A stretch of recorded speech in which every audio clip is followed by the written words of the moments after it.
Hi, hello everyone. Welcome to my channel Srishti Tutorial for Maths. Karnataka Board SSLC exam 2025-26 Karnataka ಬೋರ್ಡಿನ model question paper set 4ರಲ್ಲಿ ಮೂರನೇ ಸೆಟ್ಟಿನ Kannada medium multiple choice ಮತ್ತೆ ಒಂದು ಅಂಕದ ಪ್ರಶ್ನೆಯನ್ನ ಈ ಒಂದು ವಿಡಿಯೋದಲ್ಲಿ ಬಿಡಿಸ್ತಾ ಇದ್ದೀನಿ. ಸೊ ಬನ್ನಿ ಕ್ಲಾಸ್ ಶುರು ಮಾಡೋಣ. ಓಕೆ, ಮಲ್ಟಿಪಲ್ ಚಾಯ್ಸ್ ಕ್ವೆಶ್ಚನ್ಸ್ ಅಲ್ಲಿ ಫಸ್ಟ್ ಕ್ವೆಶ್ಚನ್ ಬಂದ್ಬಿಟ್ಟು ಏನ್ ಹೇಳುತ್ತಪ್ಪ ಅಂತ ಹೇಳಿದ್ರೆ 3x + 2ky = 2 ಮತ್ತು 2x + 5y + 1 = 0. ಈ ರೇಖಾತ್ಮಕ ಸಮೀಕರಣಗಳ ಜೋಡಿಗಳನ್ನು ಪ್ರತಿನಿಧಿಸುವ ರೇಖೆಗಳು ಸಮಾಂತರವಾಗಿದ್ದರೆ k ಯ ಬೆಲೆಯು ಅಂತ ಕೇಳಿದರು. ಸೊ ಇಲ್ಲಿ ಆ ರೇಖೆಗಳು ಸಮಾಂತರವಾಗಿರ್ತವೆ. ಯಾವಾಗಿರ್ತಾವಪ್ಪ ಅಂತ ಹೇಳಿದ್ರೆ ಆ ಒಂದು ಸಂಬಂಧ ಏನಾಗಿರ್ಬೇಕು ಅಂದ್ರೆ ಸಹಗುಣಕಗಳ ಸಂಬಂಧ a1/a2 = b1/b2 ಆಗಿರ್ಬೇಕು. ಹೀಗಿದ್ದಾಗ ಆ ಸಹಗುಣಕಗಳ ಸಂಬಂಧದ ಆಧಾರದ ಮೇಲೆ ರೇಖೆಗಳು ಸಮಾಂತರವಾಗಿರ್ತವೆ ಅಂತ ಹೇಳ್ತೀವಿ ನಾವು. ಇದ್ರ ಪ್ರಕಾರ ಕೊಟ್ಟಿರುವ ನಿಮ್ಮ ಎರಡು ಸಮೀಕರಣಗಳಲ್ಲಿ ಈ 3 a1 ಅಂತ ತಗೊಳ್ಬಹುದು. ಮೊದಲನೇ ಸಮೀಕರಣದ x ನ ಸಹಗುಣಕ, ಹಾಗೆ y ನ ಸಹಗುಣಕವನ್ನ b1 ಅಂತ ತಗೊಂತೀವಿ. ಇಲ್ಲಿ x ನ ಸಹಗುಣಕ ಏನಾಗುತ್ತೆ a2 ಆಗತ್ತೆ, y ನ ಸಹಗುಣಕ b2 ಆಗತ್ತೆ. ಈ ಒಂದು ಬೆಲೆಗಳನ್ನ ಇಲ್ಲಿ ಹಾಕಿದಾಗ a1/a2 ಅಂತ ಹೇಳಿದ್ರೆ 3/2 ಓಕೆನಾ, ಈಕ್ವಲ್ ಟು b1/b2 ಅಂತ ಹೇಳಿದ್ರೆ 2k/5 ಅಂತ ತಗೊಳ್ತೀವಿ ನಾವು. ಈಗ ಇದನ್ನ ಮಲ್ಟಿಪ್ಲಿಕೇಶನ್ ಗುಣಾಕಾರ ಮಾಡಿದ್ರೆ ಭಿನ್ನರಾಶಿಯ ರೂಪದಲ್ಲಿರುವ ಈ ಎರಡು ಪದಗಳನ್ನ ಛೇದ ಮತ್ತು ಅಂಶಗಳನ್ನ ಮತ್ತು ಅಂಶ ಮತ್ತು ಛೇದಗಳನ್ನ ಗುಣಾಕಾರ ಮಾಡಿದಾಗ 2k × 2 ಮಾಡಿದ್ರೆ 4k ಬರುತ್ತೆ, 3 × 5 ಮಾಡಿದ್ರೆ 15 ಬರುತ್ತೆ. ಸೊ ನಿಮಗೆ ಡೈರೆಕ್ಟ್ ಆಗಿ ಆನ್ಸರ್ ಸಿಕ್ಬಿಡುತ್ತೆ. ನೋಡಿ, ಇಲ್ಲಿ 4 ಈಕ್ವಲ್ ಇಂದ ಆ ಕಡೆ ಕಳಿಸಿದ್ರೆ /4 ಆಗುತ್ತೆ. ಹಾಗಾಗಿ ಕೆ ನ ಬೆಲೆ ಬಂದು 15/4 ಅಥವಾ 4ನೇ 15 ಅಂತ ಹೇಳ್ಬೋದು. ಸೊ 4ನೇ 15 ಆಪ್ಷನ್ ಸಿ ನಲ್ಲಿ ಇರ್ತಕ್ಕಂಥ ಉತ್ತರವನ್ನ ನೀವು ಆಯ್ಕೆ ಮಾಡಬೇಕಾಗತ್ತೆ. ಇನ್ನ ಮಲ್ಟಿಪಲ್ ಚಾಯ್ಸ್ ನ ಎರಡನೇ ಕ್ವಶನ್ ಬಂದ್ಬಿಟ್ಟು ಯಾವುದೇ ಸಂಯುಕ್ತ ಸಂಖ್ಯೆಯನ್ನು ಈ ಸಂಖ್ಯೆಗಳ ಗುಣಲಬ್ಧವಾಗಿ ವ್ಯಕ್ತಪಡಿಸಬಹುದು. ಸಂಯುಕ್ತ ಸಂಖ್ಯೆಯನ್ನ ನಾವೇನ್ ಮಾಡ್ತೀವಿ ಅಂದ್ರೆ ಅವಿಭಾಜ್ಯ ಸಂಖ್ಯೆಗಳ ಗುಣಲಬ್ಧ ಅಂತ ಕರಿತೀವಿ. ಯಾವುದೇ ಒಂದು ಸಂಯುಕ್ತ ಸಂಖ್ಯೆಯು ಅವಿಭಾಜ್ಯ ಸಂಖ್ಯೆಗಳ ಗುಣಲಬ್ಧವಾಗಿರುತ್ತದೆ. ಹಾಗಾಗಿ ನಿಮಗೆ ಕೊಟ್ಟಿರುವ ಆಪ್ಷನ್ ಅಲ್ಲಿ ಆಪ್ಷನ್ ಸಿ ಇದೆ, ಅವಿಭಾಜ್ಯ ಸಂಖ್ಯೆಗಳು ಅಂತ ಹೇಳಿ. ಈ ಅವಿಭಾಜ್ಯ ಸಂಖ್ಯೆಗಳನ್ನ ಉತ್ತರದಲ್ಲಿ ಆಯ್ಕೆ ಮಾಡಬೇಕಾಗತ್ತೆ. ಇನ್ನ ಮೂರನೇ ಕ್ವಶನ್ ಬಂದ್ಬಿಟ್ಟು ಒಂದು ಆಯತದ ಉದ್ದ ಮತ್ತು ಉದ್ದವು, ಒಂದು ಆಯತದ ಉದ್ದವನ್ನ ನಾವು ಎಲ್ ಅಂತ ತಗೊಳ್ತೀವಿ. ಅದರ ಅಗಲದ 3ರಷ್ಟಿದೆ ಅಂತ ಕೊಟ್ಟಿದ್ದಾರೆ. ಸೊ ಅದರ ಅಗಲದ 3ರಷ್ಟಿದೆ ಅಂತ ಹೇಳಿದ್ರೆ ಈ ಉದಾಹರಣೆಗೆ ನೀವು ಅಗಲವನ್ನ ನೀವು ಎಕ್ಸ್ ಅಂತ ತಗೊಂಡ್ರೆ ಉದ್ದ ಏನಾಗತ್ತೆ ಅವಾಗ 3x ಆಗುತ್ತೆ. ಓಕೆನಾ. ಸೊ ಉದ್ದ 3x, ಅಗಲ ಎಷ್ಟಿದೆ ಎಕ್ಸ್ ಇದೆ ಅಂತಂದ್ರೆ ಆಯತದ ವಿಸ್ತೀರ್ಣ ಕೊಟ್ಟಿದ್ದಾರೆ 75 ಚದರ ಸೆಂಟಿಮೀಟರ್.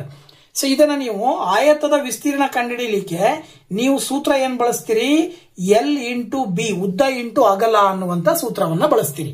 ಆ ಉದ್ದ × ಅಗಲದ ಪ್ರಕಾರ ಇಲ್ಲಿ ಏನಾಗತ್ತೆ, ಉದ್ದ ಏನಿದೆ 3x × ಅಗಲ ಏನಿದೆ x = ಎಷ್ಟು ಕೊಟ್ಟಿದ್ದಾರೆ 75 ಅಂತ ಕೊಟ್ಟಿದ್ದಾರೆ. ಈಗ 3x × x ಮಾಡಿದ್ರೆ 3x² ಬರುತ್ತೆ. 75 ಈ ಕಡೆ ತಗೊಂಡ್ ಬಂದ್ರೆ -75 ಆಗತ್ತೆ. ಈಕ್ವಲ್ ಇಂದ ಆ ಕಡೆಗೆ ಬಲಭಾಗದಲ್ಲಿ 0 ಉಳ್ಕೊಳ್ಳುತ್ತೆ. ಅಲ್ಲಿಗೆ ಅವ್ರು ಹೇಳಿರುವಂತೆ ಏನು ವರ್ಗ ಸಮೀಕರಣ ಏನ್ ಬರುತ್ತೆ, 3x² - 75 = 0. ಈ 4ರಲ್ಲಿ ಆಪ್ಷನ್ ಸಿ ನಲ್ಲಿ ಆ ಒಂದು ಉತ್ತರ ಕಂಡು ಬರ್ತಾ ಇದೆ. ಸೊ ಆ ಉತ್ತರವನ್ನ ನೀವು ಸೆಲೆಕ್ಟ್ ಮಾಡಬೇಕಾಗತ್ತೆ. ನೆಕ್ಸ್ಟ್, ಒಂದು ಸಮಾಂತರ ಶ್ರೇಣಿಯಲ್ಲಿ ಎನ್ನೇ ಪದವು an = 2n - 1. ಹಾಗಾದರೆ ಅದರ 4ನೇ ಪದ ಅಂತ ಕೇಳಿದ್ದಾರೆ. ನೋಡಿ, ಇಲ್ಲಿ ತುಂಬಾ ಸುಲಭ. ಎನ್ ಇರೋ ಜಾಗದಲ್ಲಿ 4 ಹಾಕಿದ್ರೆ ನಿಮಗೆ ಸುಲಭವಾಗಿ ಆನ್ಸರ್ ಸಿಕ್ಬಿಡತ್ತೆ. ಇಲ್ಲಿ a × 4, a4 = 2 × n ಇರೋ ಜಾಗದಲ್ಲಿ 4 ಹಾಕಿದ್ರೆ -1 ಅಂತ ತಗೊಂಡ್ರೆ 2 4 8 -1. ಸೊ 8ರಲ್ಲಿ 1 ಕಳೆದ್ರೆ 7 ಬರುತ್ತೆ. ಸೊ ನಿಮಗೆ ಇಲ್ಲಿ ಕೊಟ್ಟಿರುವ ಆಪ್ಷನ್ ಅಲ್ಲಿ ಆಪ್ಷನ್ ಬಿ ಅಲ್ಲಿ ಇರ್ತಕ್ಕಂಥ ಉತ್ತರವನ್ನ ಆಯ್ಕೆ ಮಾಡಬಹುದು. ಓಕೆ, ನೆಕ್ಸ್ಟ್ 5ನೇ ಕ್ವಶನ್, ಈ ಕೆಳಗಿನವುಗಳಲ್ಲಿ ಯಾವಾಗಲೂ ಸಮರೂಪಿಯಾಗಿರುವ ತ್ರಿಭುಜಗಳ ಜೋಡಿಯು ಅಂತ ಇದೆ. ಇಲ್ಲಿ ಎರಡು ತ್ರಿಭುಜಗಳನ್ನ ಸಮರೂಪಿ ತ್ರಿಭುಜಗಳು ಅಂತ ಯಾವಾಗ ಕರಿತೀವಿ ಅಂದ್ರೆ ನಮಗೆ ಎರಡು ಕಂಡೀಷನ್ ಇದೆ. ಏನೇನ್ ಕಂಡೀಷನ್, ಎರಡೂ ತ್ರಿಭುಜಗಳ ಅನುರೂಪ ಬಾಹುಗಳು ಸಮಾನುಪಾತದಲ್ಲಿರಬೇಕು, ಮತ್ತೆ ಎರಡೂ ತ್ರಿಭುಜಗಳ ಅನುರೂಪ ಕೋನಗಳು ಸಮವಾಗಿರಬೇಕು. ಹೀಗಿರುವಂತಹದ್ದು ಕೊಟ್ಟಿರುವುದರಲ್ಲಿ ನೋಡಿದಾಗ ಯಾವುದೇ ಎರಡು ಸಮಬಾಹು ತ್ರಿಭುಜಗಳೇನಾಗಿರ್ತವೆ, ಆ ಎರಡು ಸಮಬಾಹು ತ್ರಿಭುಜಗಳ ಅನುರೂಪ ಬಾಹುಗಳು ಯಾವಾಗ್ಲೂ ಸಮ ಇರ್ತವೆ, ಹಾಗೆ ಅನುರೂಪ ಕೋನಗಳು ಕೂಡ ಸಮ ಇರ್ತವೆ. ಹಾಗಾಗಿ ಕೊಟ್ಟಿರುವ 4 ಆಪ್ಷನ್ ಅಲ್ಲಿ ನೀವು ಯಾವುದೇ ಎರಡು ಸಮಬಾಹು ತ್ರಿಭುಜಗಳು ಅಂತಕ್ಕಂಥ ಆಪ್ಷನ್ ಬಿ ಅನ್ನ ಆಯ್ಕೆ ಮಾಡಬೇಕಾಗತ್ತೆ. ನೆಕ್ಸ್ಟ್ 6ನೇ ಪ್ರಶ್ನೆ, ತ್ರಿಜ್ಯ r ಮಾನಗಳನ್ನು ಹೊಂದಿರುವ ಗೋಳದ ಘನಫಲವನ್ನು ಕಂಡುಹಿಡಿಯುವ ಸೂತ್ರ. ನೋಡಿ, ಗೋಳದ ಘನಫಲ ಕಂಡುಹಿಡಿಯಲಿಕ್ಕೆ ಸೂತ್ರ ಬಳಸ್ತೀವಲ್ಲ, ಆ ಸೂತ್ರ ಕೇಳಿದರೆ ಇಷ್ಟರಲ್ಲಿ ಬರ್ತಕ್ಕಂಥದ್ದು ಗೋಳದ ಘನಫಲ v = 4/3 πr³ ಅಂತ ಕರಿತೀವಿ. ಅದು ಆಪ್ಷನ್ ಬಿ ನಲ್ಲಿದೆ. ಸೊ ಆಪ್ಷನ್ ಬಿ ಅನ್ನ ನೀವು ಉತ್ತರ ಅಂತ ಹೇಳಿ ಆಯ್ಕೆ ಮಾಡಬೇಕು. ಇನ್ನ ನೆಕ್ಸ್ಟ್ ಬಂದ್ಬಿಟ್ಟು ಮಧ್ಯಾಂಕದ ಸೂತ್ರ ಕೊಟ್ಟಿದ್ದಾರೆ, L+n/2 - CF/f × h ಅಂತೇಳಿ. ಇಲ್ಲಿ ಎಫ್ ಅಂತ ಹೇಳಿದ್ರೆ ಆವೃತ್ತಿ ಅಂತ ಕರಿತೀವಿ ನಾವು. ಇಲ್ಲಿ ಅದೇನು ಕ್ಲಾಸ್ ಇಂಟರ್ವಲ್ ಅನ್ನು ನಾವು ವರ್ಗಾಂತರ ಅಂತ ಕರಿತೀವಿ. ಇಲ್ಲಿ ಆವೃತ್ತಿ ಅಂತ ಹೇಳಿದ್ರೆ ಎಫ್. ಸೊ ಇದ್ರ ಪ್ರಕಾರ ಎಫ್ ಅನ್ನು ಪ್ರತಿನಿಧಿಸೋದು ಏನ್ ಪ್ರತಿನಿಧಿಸುತ್ತೆ ಇದು ಅಂತ ಹೇಳಿದ್ರೆ, ನಾವೇನ್ ಮಾಡ್ತೀವಿ, ಮಧ್ಯಾಂಕವನ್ನ ಕಂಡುಹಿಡಿಬೇಕಾದಾಗ ಏನ್ ಮಾಡ್ತೀವಿ ಅಂದ್ರೆ ಮಧ್ಯಾಂಕದ ವರ್ಗಾಂತರವನ್ನ ಆಯ್ಕೆ ಮಾಡ್ತೀವಿ. ಹೆಂಗ್ ಮಧ್ಯಾಂಕದ ವರ್ಗಾಂತರವನ್ನು ಆಯ್ಕೆ ಮಾಡ್ತೀವಿ ಅಂತ ಹೇಳಿದ್ರೆ, ಅಲ್ಲಿ ಎನ್ ಕೊಟ್ಟಿರುವ ಎಲ್ಲಾ ಆವೃತ್ತಿಗಳನ್ನ ಕೂಡಿ ಎನ್ ಅನ್ನ /2 ಮಾಡ್ತೀವಿ. ಸೊ n/2 ಮಾಡಿದಾಗ ಏನ್ ನಂಬರ್ ಬರುತ್ತಲ್ಲ, ಆ ನಂಬರ್ ಇರುವಂತಹ ವರ್ಗಾಂತರ ಯಾವುದು, ಆ ನಂಬರ್ ಇರುವಂತಹ ಕುಮ್ಯುಲೇಟಿವ್ ಫ್ರೀಕ್ವೆನ್ಸಿಯನ್ನ ಒಳಗೊಂಡಿರಬೇಕು, ಮತ್ತು ಅದಕ್ಕಿಂತ ಒಂದು ಸಂಖ್ಯೆ ಜಾಸ್ತಿ ಇರಬೇಕು, 2 ಸಂಖ್ಯೆ ಜಾಸ್ತಿ ಇರಬೇಕು. ಒಂದ n/2ಗೆ ಸಮ ಇರಬೇಕು ಅಥವಾ ಅದಕ್ಕಿಂತ ದೊಡ್ಡದಿರಬೇಕು. ಅಂತಹ ಕುಮ್ಯುಲೇಟಿವ್ ಸಂಚಿತ ಆವೃತ್ತಿ ಅಂತ ಏನ್ ಕರಿತೀರಿ, ಆ ಸಂಚಿತ ಆವೃತ್ತಿಯ ನೇರವಾಗಿ ಬರುವಂತಹ ವರ್ಗಾಂತರವನ್ನು ಆಯ್ಕೆ ಮಾಡಿದ ಮೇಲೆ ಆ ವರ್ಗಾಂತರದ ಎದುರುಗಡೆ ಇರುವಂತಹ ಆವೃತ್ತಿಯನ್ನ ನಾವು ಮಧ್ಯಾಂಕವಿರುವ ಆವೃತ್ತಿ ಅಂತ ಹೇಳ್ತೀವಿ. ಇಲ್ಲಿ ನಾವು ಕನ್ಸಿಡರ್ ಮಾಡಬೇಕಾಗಿರೋದು ಅದನ್ನೇ, ಮಧ್ಯಾಂಕವಿರುವ ವರ್ಗಾಂತರದ ಆವೃತ್ತಿ ಅಂತ ಕರಿತೀವಿ. ಸೊ ಆಪ್ಷನ್ ಸಿ ಅನ್ನ ನೀವು ಆಯ್ಕೆ ಮಾಡಬೇಕಾಗತ್ತೆ. ಓಕೆನಾ. ನೆಕ್ಸ್ಟ್ 8ನೇ ಪ್ರಶ್ನೆ, p(x) = 5x+3 ಈ ಬಹುಪದೋಕ್ತಿಯ ಶೂನ್ಯತೆ ಅಂತ ಕೇಳಿದ್ದಾರೆ. ಸೊ p(x) ಅನ್ನ ಕೊಟ್ಟಾಗ ನೀವು ಅದನ್ನ ಏನಂತ ತಗೊಳ್ಬೇಕು ಅಂದ್ರೆ 5x+3 ಅನ್ನ =0 ಅಂತ ತಗೊಂಡ್ರಿ ಅಂದ್ರೆ ನೀವು ಸುಲಭವಾಗಿ x ನ ಬೆಲೆಯನ್ನ ಇಲ್ಲಿ ಕಂಡುಹಿಡಿಬಹುದು.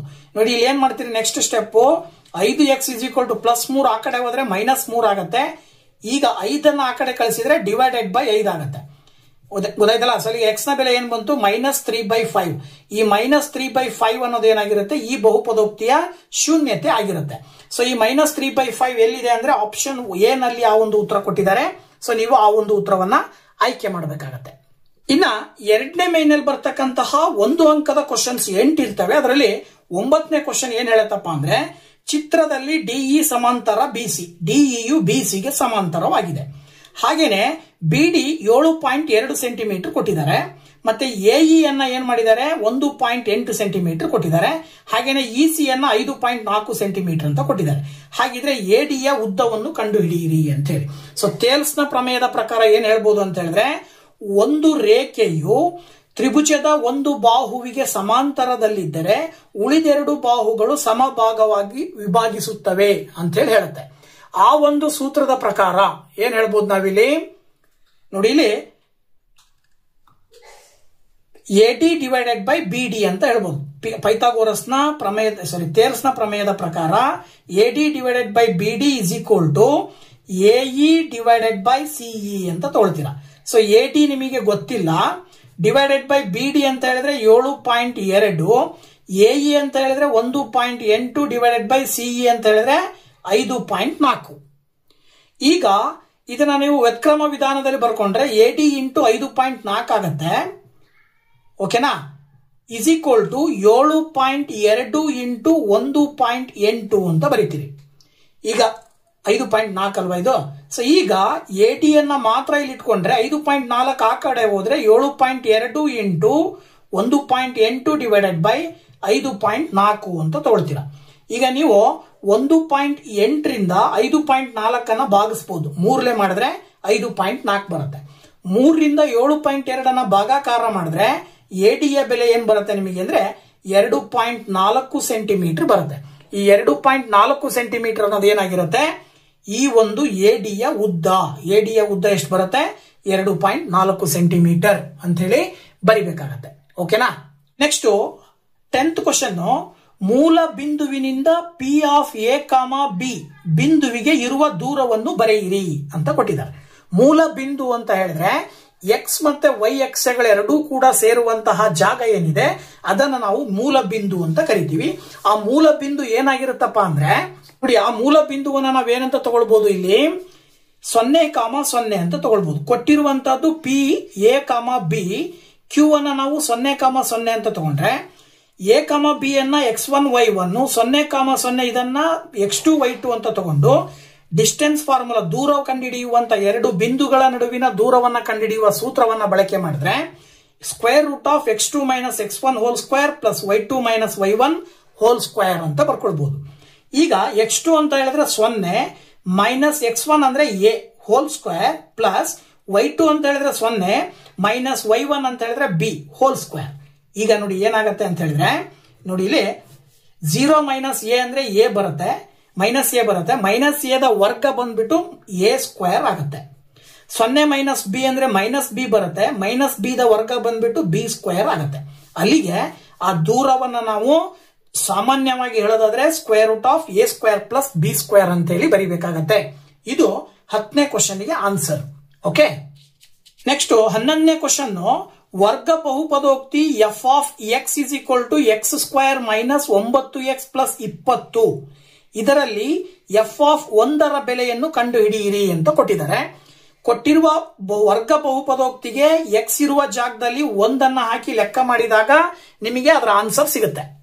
ಸೊ ನೋಡಿ, ಇಲ್ಲಿ ಕೊಟ್ಟಿರುವಂತಹ ಬಹುಪದೋಕ್ತಿ x² minus 9x plus 20, F of X ಇರೋ ಜಾಗದಲ್ಲಿ 1 ಅಂತ ತಗೊಂಡ್ರೆ 1ರ ವರ್ಗ ಮೈನಸ್ 9 ಇಂಟು 1 ಪ್ಲಸ್ 20 ಅಂತ ಬರೀಬಹುದು. ಆಗ 1ರ ವರ್ಗ ಏನ್ ಬರುತ್ತೆ, 1 ಬರುತ್ತೆ. 9ಅನ್ನ 1ರಿಂದ ಗುಣಾಕಾರ ಮಾಡಿದ್ರೆ -9 ಬರುತ್ತೆ, ಪಕ್ಕದಲ್ಲಿ 20 ಇದೆ.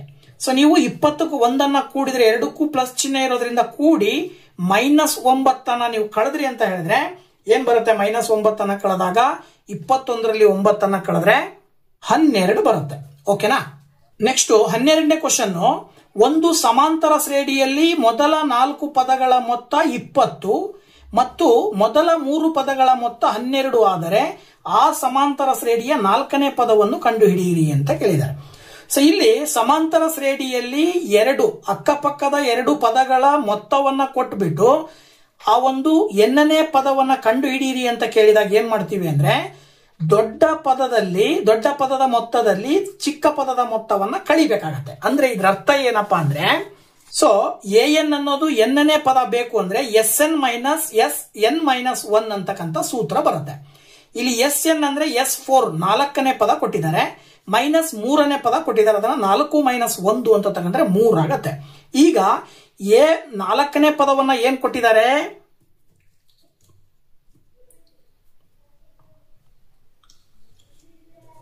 A4 is equal to S4 ಅಂದ್ರೆ ಮೊದಲ 4 ಪದಗಳ ಮೊತ್ತವನ್ನ 20 ಅಂತ ಕೊಟ್ಟಿದ್ದಾರೆ. ಆಮೇಲೆ ಮೊದಲ 3 ಪದಗಳ ಮೊತ್ತವನ್ನ 12 ಅಂತ ಕೊಟ್ಟಿದ್ದಾರೆ. ಈಗ 4ನೇ ಪದ ಬೇಕು ಅಂದ್ರೆ 20ರಲ್ಲಿ 12ಅನ್ನ ಕಳಿಬೇಕು. 20ರಲ್ಲಿ 12ಅನ್ನ ಕಳೆದಾಗ 8 ಬರುತ್ತೆ. ಇದು 4ನೇ ಪದ ಆಗಿರುತ್ತೆ. ನೆಕ್ಸ್ಟ್ 13ನೇ ಕ್ವಶನ್ ಏನ್ ಕೊಟ್ಟಿದ್ದಾರೆ ನೋಡಿ, ಇಲ್ಲಿ 40 ಸೆಂಟಿಮೀಟರ್ ಇಂಟು 22 ಸೆಂಟಿಮೀಟರ್ ಅಳತೆಯ ಒಂದು ಆಯತಾಕಾರದ ಕಾಗದದ ಹಾಳೆಯನ್ನು ಸುರುಳಿ ಸುತ್ತಿ 40 ಸೆಂಟಿಮೀಟರ್ ಎತ್ತರ ಇರುವ ಟೊಳ್ಳಾದ ಸಿಲಿಂಡರ್ ಅನ್ನು ತಯಾರಿಸಿದೆ. ಆ ಸಿಲಿಂಡರಿನ ತ್ರಿಜ್ಯವನ್ನು ಕಂಡುಹಿಡಿಯಿರಿ ಅಂತ ಕೊಟ್ಟಿದ್ದಾರೆ. ಮೊದಲಿಗೆ ಆಯತಾಕಾರದಲ್ಲಿತ್ತು ಹಾಳೆ, ಆ ಹಾಳೆಯನ್ನ ರೌಂಡ್ ಮಾಡಿಬಿಟ್ಟು ಸಿಲಿಂಡರ್ ಶೇಪಿಗೆ ತಗೊಂಡ್ಬಂದಿದ್ದಾರೆ. ಹಾಗಿದ್ಮೇಲೆ ಆ ಸಿಲಿಂಡರ್ ಶೇಪಿಗೆ ತಂದ ಮೇಲೆ ಸಿಲಿಂಡರಿನ ತ್ರಿಜ್ಯ ಎಷ್ಟಿರುತ್ತೆ ಅಂತ ಕೇಳಿದ್ದಾರೆ.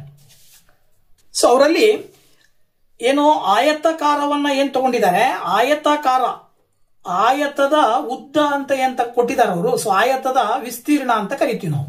ಆಯತದ ವಿಸ್ತೀರ್ಣ ಇಸ್ ಈಕ್ವಲ್ ಟು ಏನಾಗಿರುತ್ತೆ, ಸಿಲಿಂಡರ್ನ ವಿಸ್ತೀರ್ಣಕ್ಕೆ ಸಮ ಇರುತ್ತೆ. ಯಾಕೆ ಅಂತ ಹೇಳಿದ್ರೆ ಅಲ್ಲಿ ತಗೊಂಡಿರೋದು ಆಯತಾಕಾರದ ಹಾಳೆಯನ್ನೇ ತಗೊಂಡು ಸಿಲಿಂಡರ್ ಆಕಾರಕ್ಕೆ ಕನ್ವರ್ಟ್ ಮಾಡಿರೋದ್ರಿಂದ ನಾವು ಆಯತದ ವಿಸ್ತೀರ್ಣ ಇಸ್ ಈಕ್ವಲ್ ಟು ಸಿಲಿಂಡರಿನ ವಿಸ್ತೀರ್ಣ ಅಂತ ತಗೊಂತೀವಿ. ಆಯತದ ವಿಸ್ತೀರ್ಣ L ಇಂಟು ಬಿ, ಉದ್ದ ಇಂಟು ಅಗಲ. ಸಿಲಿಂಡರಿನ ವಿಸ್ತೀರ್ಣ ಕಂಡುಹಿಡಿಯಲಿಕ್ಕೆ ಬಳಸುವ ಫಾರ್ಮುಲಾ 2πRH ಅಂತ ಕರಿತೀವಿ. ಇಲ್ಲಿ L ಅಂದ್ರೆ 40, ಬಿ ಅಂದ್ರೆ 22 ಇಸ್ ಈಕ್ವಲ್ ಟು 2 ಇಂಟು π ಅಂದ್ರೆ 22/7 ಇಂಟು ಆರ್ ಕಂಡಿಡಿಬೇಕು ನೀವು, ಇಂಟು ಹೈಟ್ ಎತ್ತರ, ಸಿಲಿಂಡರಿನ ಎತ್ತರ ಕೊಟ್ಟಿದ್ದಾರೆ 40. ಸೊ ಅಲ್ಲಿಗೆ ಏನ್ ಬರುತ್ತೆ, ಇಲ್ಲಿ 40 ಮಧ್ಯೆ ಈಕ್ವಲ್ ಇರೋದ್ರಿಂದ ಎರಡು ಕಡೆ 40 ಕ್ಯಾನ್ಸಲ್ ಮಾಡ್ತೀರಾ. ಹಾಗೇನೆ ಎರಡು ಕಡೆ 22 ಕ್ಯಾನ್ಸಲ್ ಮಾಡ್ತೀರಾ. ಇನ್ನ ಇಲ್ಲಿ ಇರ್ತಕ್ಕಂಥ 2/7 ಈಕ್ವಲ್ ಇಂದ ಈ ಕಡೆ ತಗೊಂಡ್ ಬಂದ್ರೆ 7/2 ಆಗತ್ತೆ. ಇಲ್ಲಿ ತ್ರಿಜ್ಯ ಮಾತ್ರ ಉಳ್ಕೊಳ್ಳುತ್ತೆ. ಸೊ ಅಲ್ಲಿಗೆ ಆರ್ ಇಸ್ ಈಕ್ವಲ್ ಟು ತ್ರಿಜ್ಯವನ್ನ 2ರಿಂದ 7 ಭಾಗಾಕಾರ ಮಾಡಿದ್ರೆ 3.5 ಸೆಂಟಿಮೀಟರ್ ಬರುತ್ತೆ. ಇದು ಆ ಹಾಳೆಯನ್ನ ತಗೊಂಡು ಸಿಲಿಂಡರ್ ಆಕಾರವಾಗಿ ಮಾಡಿದಂತಹ ಸಿಲಿಂಡರಿನಲ್ಲಿರುವಂತಹ ತ್ರಿಜ್ಯ, ಸಿಲಿಂಡರಿನ ಪಾದದ ತ್ರಿಜ್ಯ ಎಷ್ಟು ಬರುತ್ತೆ, 3.5 ಸೆಂಟಿಮೀಟರ್ ಬರುತ್ತೆ. ಓಕೆನಾ. ನೆಕ್ಸ್ಟ್ 14ನೇ ಕ್ವಶನ್, 2 ಚರಾಕ್ಷರವುಳ್ಳ ರೇಖಾತ್ಮಕ ಸಮೀಕರಣಗಳ ನಕ್ಷೆಯನ್ನು ಕೆಳಗೆ ತೋರಿಸಿದೆ. ಹಾಗಾದರೆ ಈ ಜೋಡಿಯು ಎಷ್ಟು ಪರಿಹಾರಗಳನ್ನು ಹೊಂದಿರುತ್ತದೆ? ನೋಡಿ, ನಮಗೆ ಗೊತ್ತಿರ್ತಕ್ಕಂಥದ್ದು ಏನು ಅಂದ್ರೆ 2 ಚರಾಕ್ಷರವುಳ್ಳ ರೇಖಾತ್ಮಕ ಸಮೀಕರಣಗಳ ನಕ್ಷೆ ಗ್ರಾಫ್ ನಲ್ಲಿ ಆ 2 ರೇಖೆಗಳು ಎಲ್ಲೂ ಕೂಡ ಸಂಧಿಸದೆ ನೇರವಾಗಿ ಸಮಾಂತರದಲ್ಲಿದ್ವು ಅಂತ ಹೇಳಿದ್ರೆ ಆ 2 ರೇಖಾತ್ಮಕ ಸಮೀಕರಣಗಳಿಗೆ ಯಾವುದೇ ರೀತಿಯ ಪರಿಹಾರಗಳು ಸಿಗುವುದಿಲ್ಲ ಅನ್ನುವಂಥದ್ದು ನಮ್ಮ ಚಾರ್ಟ್ ಅಲ್ಲಿ ಬರುತ್ತೆ.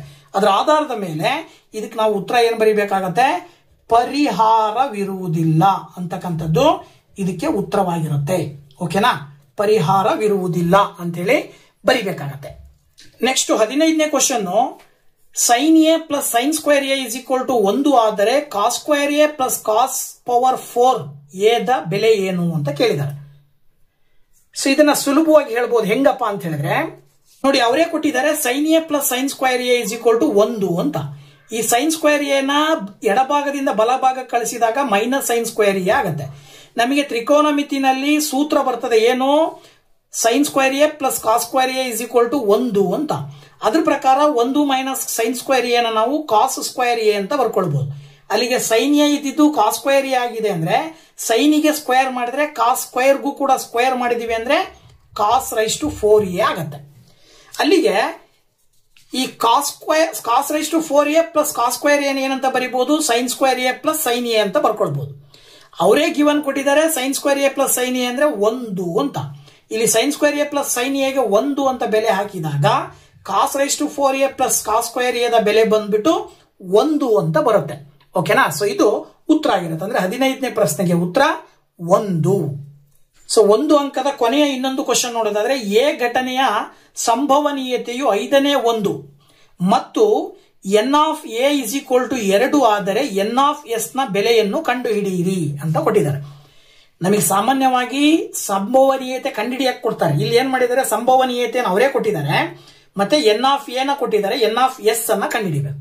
ಈಗ ನಾವೇನ್ ಮಾಡ್ತೀವಪ್ಪ ಅಂದ್ರೆ, ಸಾಮಾನ್ಯವಾಗಿ ಸಂಭವನೀಯತೆ ಕಂಡುಹಿಡಿಯಲಿಕ್ಕೆ P of A is equal to n of A divided by n of S ಅಂತಕ್ಕಂತಹ ಸೂತ್ರವನ್ನ ಬಳಕೆ ಮಾಡ್ತೀವಿ. ಸೊ ಅವ್ರು ಕೊಟ್ಟಿರೋ ಪ್ರಕಾರ n ಆಫ್ ಎ ಬಂದ್ಬಿಟ್ಟು 2 ಇದೆ, ಪಿ ಆಫ್ ಎ ಸಂಭವನೀಯತೆಯನ್ನು ಅವರೇ ಕೊಟ್ಟಿದ್ದಾರೆ, ನೀವು n ಆಫ್ ಎಸ್ ಅನ್ನ ಕಂಡುಹಿಡಿಬೇಕು. ಇದನ್ನು ಕೂಡ ವ್ಯುತ್ಕ್ರಮ ವಿಧಾನದಲ್ಲಿ ಬರ್ಕೊಂಡ್ರೆ 1 ಇಂಟು n ಆಫ್ ಎಸ್ ಮಾಡಿದ್ರೆ n ಆಫ್ ಎಸ್ ಆಗುತ್ತೆ, 5 ಇಂಟು 2 ಮಾಡಿದ್ರೆ 10 ಬರುತ್ತೆ. ಸೊ n ಆಫ್ ಎಸ್ ನ ಬೆಲೆ ಬಂದ್ಬಿಟ್ಟು 10 ಅಂತ ಅರ್ಥ. ಅಂದ್ರೆ ಆ ಒಂದು ಘಟನೆಯಲ್ಲಿ ಒಟ್ಟು ಸಂಭವನೀಯತೆ ಎಷ್ಟು ಅಂತ ಹೇಳಿದ್ರೆ 5ನೇ 1 ನಾವು n ಆಫ್ ಎಸ್ 10 ಅಂತ ತಗೊಳ್ತೀವಿ. ಓಕೆನಾ.